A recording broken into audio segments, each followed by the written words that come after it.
ముందుగా నిన్నటి కరెంట్ అఫైర్స్‌లోని చివరి ప్రశ్నకు సమాధానం చూద్దాం. ఇటీవల ఏ దేశాన్ని అమెరికాకు నాటోయేతర ప్రధాన మిత్రదేశంగా ప్రకటించబడింది? ఆన్సర్ వచ్చేసి సౌదీ అరేబియా. భారత రాజ్యాంగ దినోత్సవం 2025 భారత రాజ్యాంగ దినోత్సవంను ప్రతి సంవత్సరం నవంబర్ 26న జరుపుకుంటారు. భారత రాజ్యాంగ దినోత్సవం 2025 యొక్క థీమ్ వచ్చేసి మన రాజ్యాంగం మన గర్వం. ఇక భారత రాజ్యాంగంను 1949వ సంవత్సరం నవంబర్ 26న ఆమోదించారు. అలాగే 1950 జనవరి 26న భారత రాజ్యాంగం అమలులోకి వచ్చింది. ఇక రాజ్యాంగాన్ని ఏర్పాటు చేయడానికి రాజ్యాంగ సభను డిసెంబర్ 9, 1946 సంవత్సరంలో ఏర్పాటు చేశారు. అలాగే రాజ్యాంగ సభ మొదటి సమావేశం డిసెంబర్ 9, 1946 సంవత్సరంలో జరిగింది. రాష్ట్రపతిగా డాక్టర్ బాబు రాజేంద్ర ప్రసాద్ డిసెంబర్ 11, 1946 సంవత్సరంలో ఎన్నికయ్యారు. ఇక ముసాయిదా కమిటీ నవంబర్ 29, 1947 సంవత్సరంలో ఏర్పాటు చేశారు. ఈ ముసాయిదా కమిటీకి డాక్టర్ బిఆర్ అంబేద్కర్ నాయకత్వం వహించాడు. ఇక రాజ్యాంగ ముసాయిదాను 1949 నవంబర్ 4న అసెంబ్లీకి సమర్పించారు. అలాగే రాజ్యాంగాన్ని నవంబర్ 26, 1949 సంవత్సరంలో ఆమోదించారు. జనవరి 26, 1950 సంవత్సరంలో రాజ్యాంగం అమలులోకి వచ్చింది. ఇక ముసాయిదా ప్రక్రియను 2 సంవత్సరాల 11 నెలల 18 రోజులలో పూర్తి చేశారు. ఈ ముసాయిదాలో 7,600 సవరణలను ప్రతిపాదించినప్పటికీ అందులో 2,400 సవరణలు ఆమోదించబడ్డాయి. రాజ్యాంగం అమలులోకి వచ్చిన నాటికి మొత్తం 395 ఆర్టికల్స్, 22 భాగాలు, అలాగే 8 షెడ్యూళ్లు ఉండేవి. ఇక 2015 సంవత్సరం నుంచి రాజ్యాంగ దినోత్సవంను ప్రతి సంవత్సరం నవంబర్ 26న జరుపుకుంటున్నారు. అయితే 2015కు ముందు నవంబర్ 26న డాక్టర్ బిఆర్ అంబేద్కర్ గౌరవార్థం జాతీయ న్యాయ దినోత్సవంను జరుపుకునేవారు. 38 సంవత్సరాల తర్వాత ఆపరేషన్ పవన్ అమరవీరులకు గుర్తింపు. శ్రీలంకలో జరుగుతున్న అంతర్యుద్ధంలో ఇండియా జోక్యం చేసుకోవడానికి ఇండియా, శ్రీలంక ప్రభుత్వాలు 1987 జూలై 29న ఒప్పందం చేసుకున్నారు. ఈ ఒప్పందం ప్రకారం ఆపరేషన్ పవన్‌ను ప్రారంభించారు. శ్రీలంకలోని జాఫ్నా ద్వీపకల్పాన్ని తమ ఆధీనంలోకి తెచ్చుకోవాలనే లక్ష్యంతో ఆపరేషన్ పవన్‌ను ప్రారంభించారు. అలాగే ఎల్‌టిటిఈలతో సహా తీవ్రవాదులను నిరాయుధీకరణ చేయడం ఈ ఆపరేషన్ యొక్క లక్ష్యం. ఈ ఆపరేషన్‌లో ఇండియా తరపున ఇండియన్ పీస్ కీపింగ్ ఫోర్స్ పాల్గొన్నది. ఇక ఈ ఆపరేషన్‌లో 1171 మంది భారత సైనికులు మరణించారు. అలాగే 3,500 మంది సిబ్బంది గాయపడ్డారు. ఈ ఆపరేషన్‌లో అత్యంత ధైర్య సాహసాలు ప్రదర్శించిన రామస్వామి పరమేశ్వరన్‌కు పరమవీర చక్ర అందుకున్నారు. ఇక ఈ ఆపరేషన్ జరిగిన 38 సంవత్సరాల తర్వాత అమరవీరులను అధికారికంగా గుర్తించింది.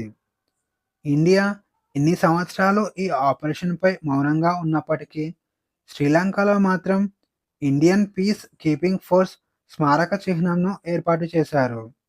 కాగా 38 సంవత్సరాల తర్వాత నవంబర్ 26, 2025న Indian Army National War Memorial వద్ద ఆపరేషన్ పవన్ అమరవీరులను అధికారికంగా సత్కరించింది. ఎక్సర్సైజ్ సూర్యకిరణ్. ఇండియా, నేపాల్ దేశాల మధ్య ఎక్సర్సైజ్ సూర్యకిరణ్ 19వ ఎడిషన్ ప్రారంభమైంది. ఈ ఎక్సర్సైజ్ ఉత్తరాఖండ్‌లోని పిథౌరాగఢ్‌లో ప్రారంభమైంది. ఇక ఈ ఎక్సర్సైజ్ నవంబర్ 25 నుంచి డిసెంబర్ 8 వరకు నిర్వహించనున్నారు. ఈ సైనిక విన్యాసాల కోసం 2 దేశాల నుంచి మొత్తం 688 మంది జవాన్లు పాల్గొన్నారు. ప్రతి దేశం నుంచి 344 మంది జవాన్లు పాల్గొన్నారు. ఇక ఇండియా నుంచి అస్సాం రెజిమెంట్ జవాన్లు ఈ ఎక్సర్‌సైజ్‌లో ఎక్కువ భాగం పాల్గొనగా, నేపాల్ నుంచి దేవీ దత్త రెజిమెంట్ నుంచి అధిక సంఖ్యలో జవాన్లు పాల్గొన్నారు. ఇక ఈ ఎక్సర్‌సైజ్ సూర్యకిరణ్ యొక్క లక్ష్యాలు చూస్తే, ఇండియా, నేపాల్ దేశాల మధ్య సైనిక సహకారాన్ని బలోపేతం చేయడం, అలాగే అటవీ యుద్ధం మరియు ఉగ్రవాద నిరోధక కార్యకలాపాలలో పరస్పర సామర్థ్యాన్ని మెరుగుపరుచుకోవడం, అలాగే విపత్తు ప్రతిస్పందన మరియు మానవతా సహాయంలో ఉత్తమ పద్ధతులను పరస్పరం పంచుకోవడం, అలాగే ఐక్యరాజ్యసమితి శాంతి పరిరక్షక కార్యకలాపాలలో సమన్వయాన్ని మెరుగుపరచడం. 5 బ్యాంకులకు కొత్త ఎగ్జిక్యూటివ్ డైరెక్టర్లు నియామకం. కేంద్ర ప్రభుత్వంలోని ఆర్థిక మంత్రిత్వ శాఖ 5 బ్యాంకులకు ఎగ్జిక్యూటివ్ డైరెక్టర్లను నియమించింది. ఈ నియామకాలు నవంబర్ 24, 2025 నుంచి అమలులోకి వచ్చాయి. అలాగే వీరు 3 సంవత్సరాల పాటు పదవిలో కొనసాగనున్నారు. ఇక ఆ 5 బ్యాంకులొచ్చేసి union bank of India, Canara bank, bank of Maharashtra, Indian bank, అలాగే పంజాబ్ నేషనల్ బ్యాంక్. ఇక వివరాల్లోకి వెళ్తే మొదటగా union bank of India. Union bank of India executive డైరెక్టర్‌గా అమ్రేష్ ప్రసాద్ నియమితులయ్యారు. ఇతను గతంలో పంజాబ్ నేషనల్ బ్యాంక్‌లో చీఫ్ జనరల్ మేనేజర్‌గా పనిచేశాడు. ఇక రెండవది Canara bank. Canara bank executive డైరెక్టర్‌గా సునీల్ కుమార్ చుగ్ నియమితులయ్యారు. ఇతను గతంలో పంజాబ్ నేషనల్ బ్యాంక్‌లో చీఫ్ జనరల్ మేనేజర్‌గా పనిచేశాడు. ఇక మూడవది bank of Maharashtra. Bank of Maharashtra executive డైరెక్టర్‌గా ప్రభాత్ కిరణ్ నియమితులయ్యారు. ఇతను గతంలో కెనరా బ్యాంక్‌లో చీఫ్ జనరల్ మేనేజర్‌గా పనిచేశాడు. నాలుగవది Indian bank. Indian bank executive డైరెక్టర్‌గా మినీ టీఎం నియమితులయ్యారు. ఇతను గతంలో bank of Baroda chief general మేనేజర్‌గా కూడా పనిచేశాడు. ఇక ఐదవది Punjab national bank. Punjab national bank executive డైరెక్టర్‌గా అమిత్ కుమార్ శ్రీవాత్సవ నియమితులయ్యారు.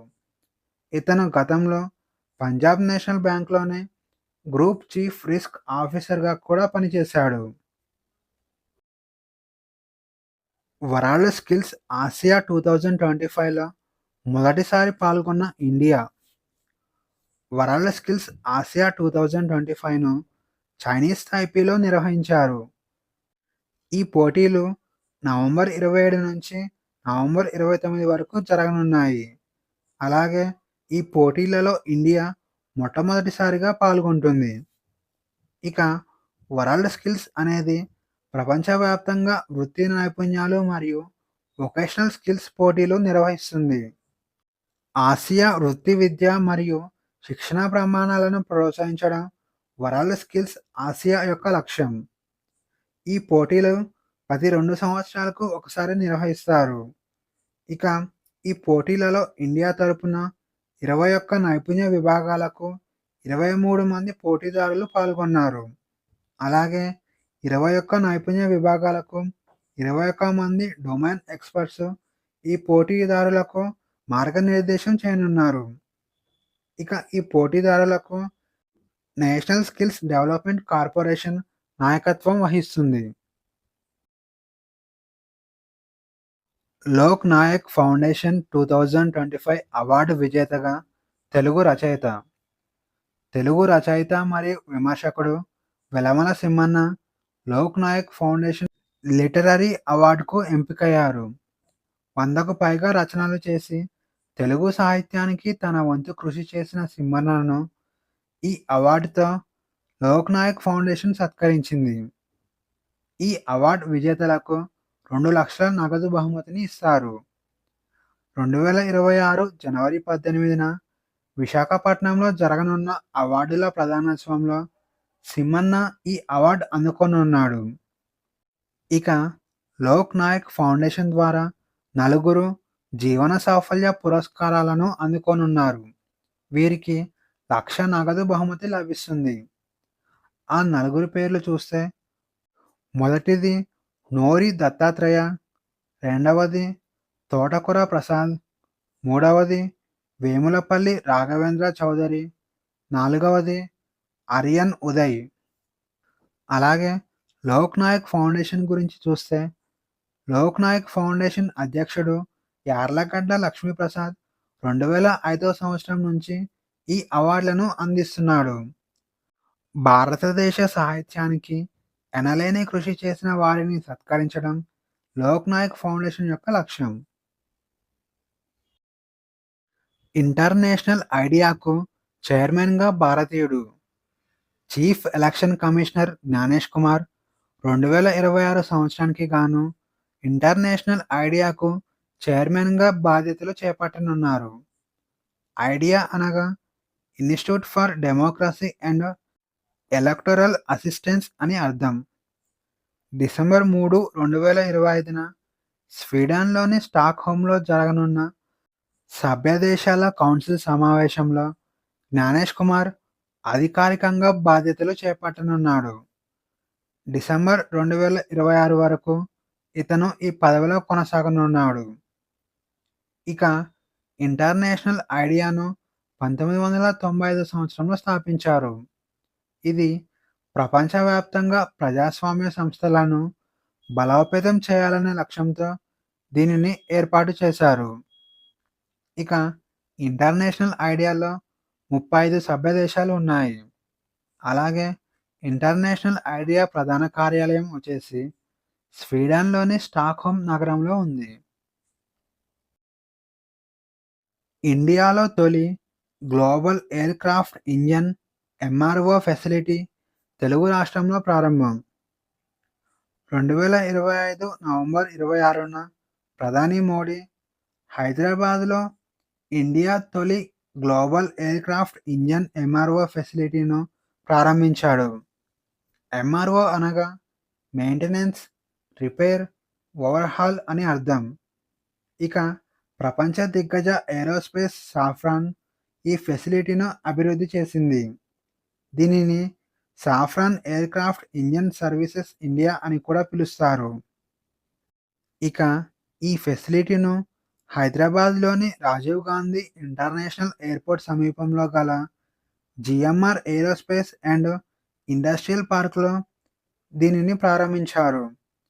దీని నిర్మాణానికి దాదాపు 1,300 కోట్లు ఖర్చయింది. ఇక ఈ facility leading edge aviation propulsion ఇంజన్లకు సేవలు అందిస్తుంది. ఈ ఇంజన్లను ఎయిర్బస్ 9320 నియో మరియు బోయింగ్ 737 మ్యాక్స్లో ఉపయోగిస్తారు. ఇక 2035 నాటికి సంవత్సరానికి 300 ఇంజన్ ఓవర్హాల్లను తయారు చేయగలదని అంచనా వేస్తున్నారు. అలాగే 1000కి పైగా నైపుణ్యం కలిగిన భారతీయ ఇంజనీర్లను మరియు టెక్నాలజీ ఎక్స్పర్ట్లను నియమించాలని ప్రణాళిక చేస్తుంది. 44వ ఇండియా ఇంటర్నేషనల్ ట్రేడ్ ఫెయిర్. దీనిని ఇండియా ట్రేడ్ ప్రమోషన్ ఆర్గనైజేషన్ నిర్వహిస్తుంది. ఇండియా ఇంటర్నేషనల్ ట్రేడ్ ఫెయిర్ ఢిల్లీలోని ప్రగతి మైదాన్లో జరిగింది. ఈ కార్యక్రమంలో రాష్ట్ర ప్రభుత్వాలు, కేంద్ర మంత్రిత్వ శాఖలు మరియు పిఎస్యులు, వైద్య సంస్థలు పాల్గొన్నాయి. వీరితో పాటు అంతర్జాతీయ ప్రదర్శనకారులతో కలిపి మొత్తం 3,500కు పైగా పాల్గొన్నారు. ఇక ఇండియా నుంచి 705 గిరిజన సంఘాలకు ప్రాతినిధ్యం వహిస్తూ గిరిజన కళాకారులు మరియు స్వయం సహాయక బృందాలు పాల్గొన్నారు. ఇక ఈ ప్రదర్శనలో పెయింటింగ్లు, చేనేత వస్త్రాలు, లోహపు హస్తకళలు, సాంప్రదాయ కళలు, ప్రాంతీయ ప్రత్యేకతలు ప్రదర్శించారు. ఇక ఈ కార్యక్రమం నవంబర్ 14 నుంచి నవంబర్ 27 వరకు జరిగింది. ఇక 44వ ఇండియా ఇంటర్నేషనల్ ట్రేడ్ ఫెయిర్ యొక్క థీమ్ వచ్చేసి ఏక్ భారత్ శ్రేష్ఠ భారత్. 2026 ఐసీసీ టీ20 వరల్డ్ కప్ బ్రాండ్ అంబాసిడర్‌గా భారతీయ క్రికెటర్. 2026 ఐసీసీ మెన్స్ టీ20 వరల్డ్ కప్ బ్రాండ్ అంబాసిడర్‌గా రోహిత్ శర్మ నియమితులయ్యారు. ఈ వరల్డ్ కప్ 2026 ఫిబ్రవరి 7 నుంచి 2026 మార్చ్ 8 వరకు నిర్వహిస్తారు. ఇక ఈ వరల్డ్ కప్‌కు ఇండియా మరియు శ్రీలంక దేశాలు ఆతిథ్యం ఇవ్వనున్నాయి. ఇక రోహిత్ శర్మ టీ20 ఫార్మాట్‌కు చేసిన కృషికి గాను ఈ గౌరవం దక్కింది. రోహిత్ శర్మ 2 సార్లు టీ20 వరల్డ్ కప్ విజేతగా నిలిచాడు. ఇతను 2007, 2024 సంవత్సరంలో టీ20 వరల్డ్ కప్ గెలిచాడు. అలాగే టీ20లో రోహిత్ శర్మ 4231 పరుగులు చేశాడు. ఇక ఈరోజు క్వెషన్స్ వచ్చేసి సైబర్ సెక్యూరిటీ ఇన్నోవేషన్ ఛాలెంజ్ 1.0ను ఏ మంత్రిత్వ శాఖ ప్రారంభించింది? ఏ. హోం వ్యవహారాల మంత్రిత్వ శాఖ, B. Electronics and information technology మంత్రిత్వ శాఖ, సి. రక్షణ మంత్రిత్వ శాఖ, డి. పట్టణ వ్యవహారాల మంత్రిత్వ శాఖ. ఆన్సర్ వచ్చేసి option B. Electronics and information technology మంత్రిత్వ శాఖ. Scientific innovation in drug development, health care and integration 2.0ను ఏ సంస్థ ప్రారంభించింది? A. Indian council of medical research, B. All India institute for Ayurveda, C.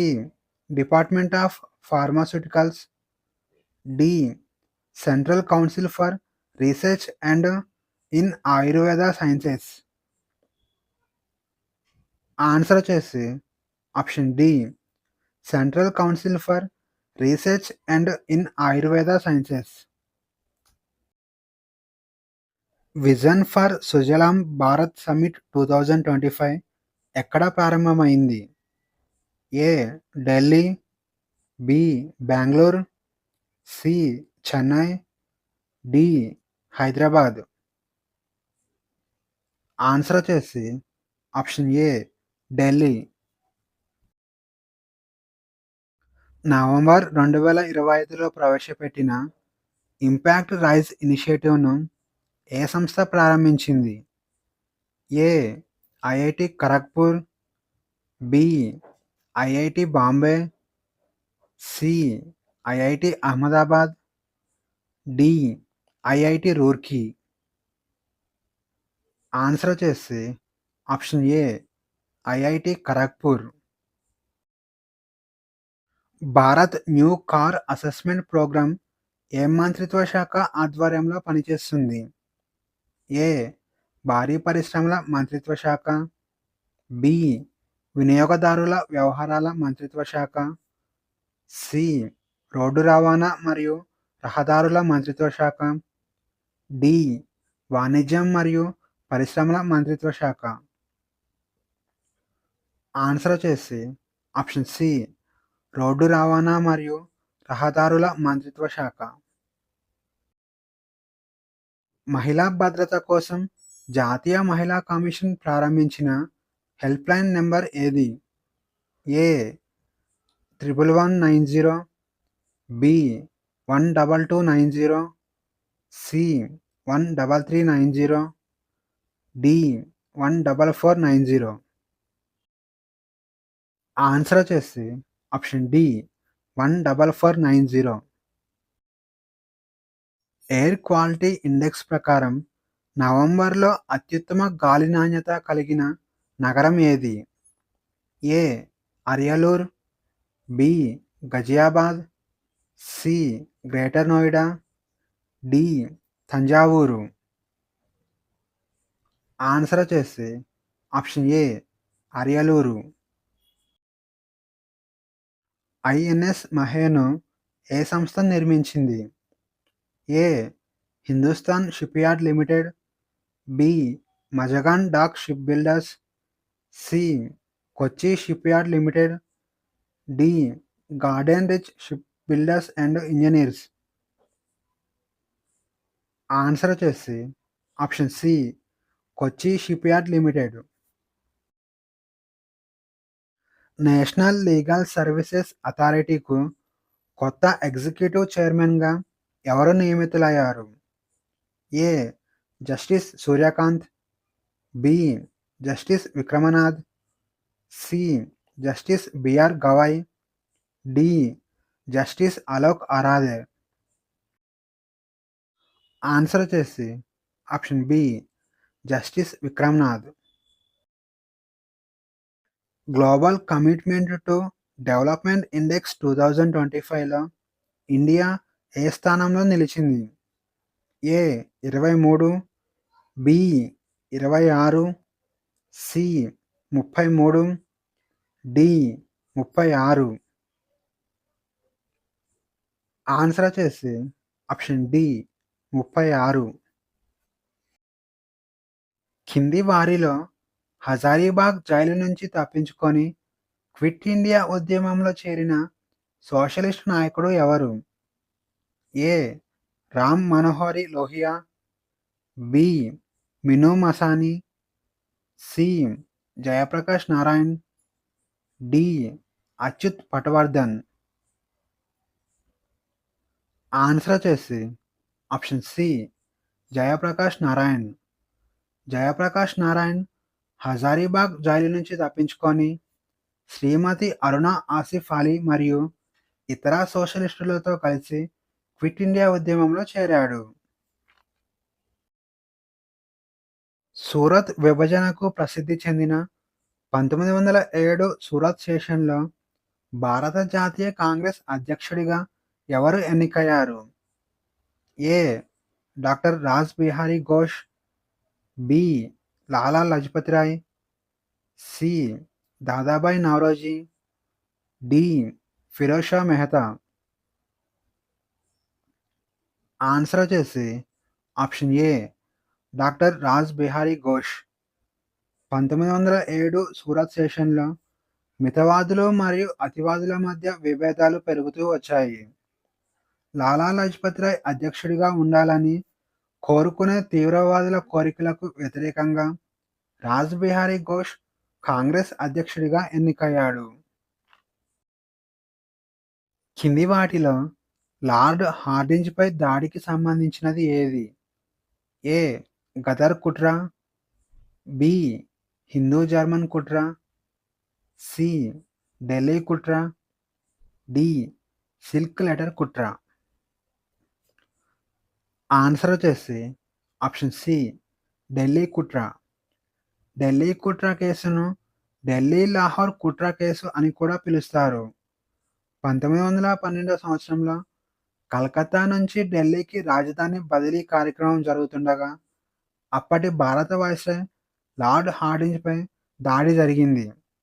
Ross Behari Ghosh ఈ కుట్రలో ప్రధాన నిందితుడు. లిబరేటర్ ఆఫ్ ఇండియా ప్రెస్ అని ఎవరిని పిలుస్తారు? A. Lord William Bentinck. B. Sir Charles Metcalfe. C. Lord Auckland. D. Lord Ellenborough. Answer వచ్చేసి option B. Sir Charles Metcalfe. Sir Charles Metcalfe పత్రికలకు పూర్తి స్వేచ్ఛ ఇచ్చాడు. అందుకే ఆయనను లిబరేటర్ ఆఫ్ ఇండియా ప్రెస్గా పిలువబడ్డాడు. 1930 సంవత్సరంలో స్వాతంత్ర ప్రకటన ప్రతిజ్ఞను ఎవరు రూపొందించారు? A. Motilal Nehru. B. Jawaharlal Nehru. C. Mahatma Gandhi. D. Chittaranjan Das. Answer వచ్చేసి ఆప్షన్ సి. మహాత్మా గాంధీ. స్వాతంత్ర ప్రకటన 1929 డిసెంబర్లో కాంగ్రెస్ పూర్ణ స్వరాజ్ తీర్మానం ఆమోదించిన ఒక నెల తర్వాత జనవరి 26, 1930 సంవత్సరంలో రూపొందించారు. స్వాతంత్ర ప్రకటన ప్రతిజ్ఞను మహాత్మా గాంధీ రూపొందించగా పూర్ణ స్వరాజ్ తీర్మానాన్ని జవహర్లాల్ నెహ్రూ రూపొందించాడు. పురాతన లేదా మధ్యయుగ కాలంలో దక్షిణ భారతదేశం యొక్క పశ్చిమ తీరంలో ఉన్న ఓడరేవులు ఏవి? 1 కావేరీ పట్టణం, 2 కొర్త్కే, 3 Musiri, 4 Tondi. A 1 and 2, B 2 and 3, C 3 and 4, D 2 and 3 and 4. Answer వచ్చేసి ఆప్షన్ సి 3 and 4 ముసిరి మరియు తొండి. ముసిరి మరియు తొండి దక్షిణ భారతదేశం యొక్క పశ్చిమ తీరంలో ఉన్న ఓడరేవులు. హైదర్ అలీ ఆధునిక ఆయుధశాలను ఏ ప్రదేశంలో స్థాపించాడు? A Mysore, B Dindigul, C Dharmapuri, D Hosur. Answer వచ్చేసి ఆప్షన్ బి దిండిగల్. దిండిగల్ కోటను 16వ శతాబ్దంలో తమిళనాడు రాష్ట్రంలో నిర్మించారు. ఆ తరువాత హైదర్ అలీ ఈ కోటను ఆక్రమించి ఆధునిక ఆయుధశాలను స్థాపించాడు.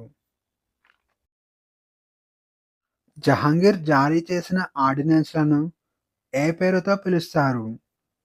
ఏ దస్తూర్ ఉల్ అమల్, బి ఎత్మదుద్ దౌలా, సి దస్తూరే అమీర్, డి దస్తూరే హక్. ఆన్సర్ వచ్చేసి ఆప్షన్ ఏ దస్తూర్ ఉల్ అమల్.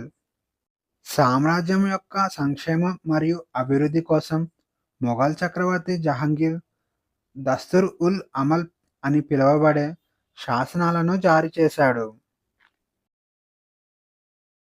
దిన్ పనహాను తన రెండవ రాజధానిగా నిర్మించుకున్న మొఘల్ చక్రవర్తి ఎవరు? A Babur, B Akbar, C Humayun, D Bahadur Shah Jafar.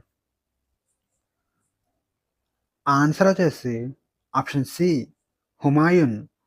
Mughal చక్రవర్తి హుమాయూన్ దిన్ పనహా అనే కొత్త రాజధానిని నిర్మించాడు. ఈ ప్రదేశం నేడు పురాణా కిలా అని పిలువబడుతుంది. అల్లావుద్దీన్ ఖిల్జీ ఆర్థిక సంస్కరణల ప్రకారం వస్త్రాలు మరియు కిరాణా సామాగ్రి మార్కెట్ను ఎవరు చూసుకుంటారు?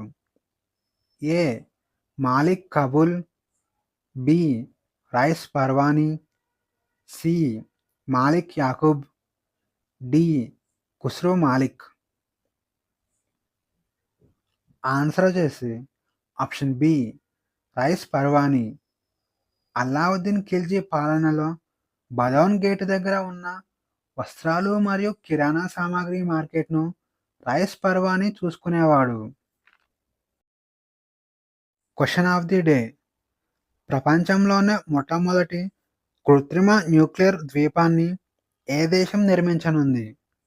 ఈ ప్రశ్నకు సమాధానం తెలిస్తే కామెంట్లో తెలియజేయండి. ఈ వీడియోలోని కంటెంట్ మీకు నచ్చినట్లయితే లైక్ చేయండి, షేర్ చేయండి, అలాగే సబ్స్క్రైబ్ చేసుకోవడం మర్చిపోకండి.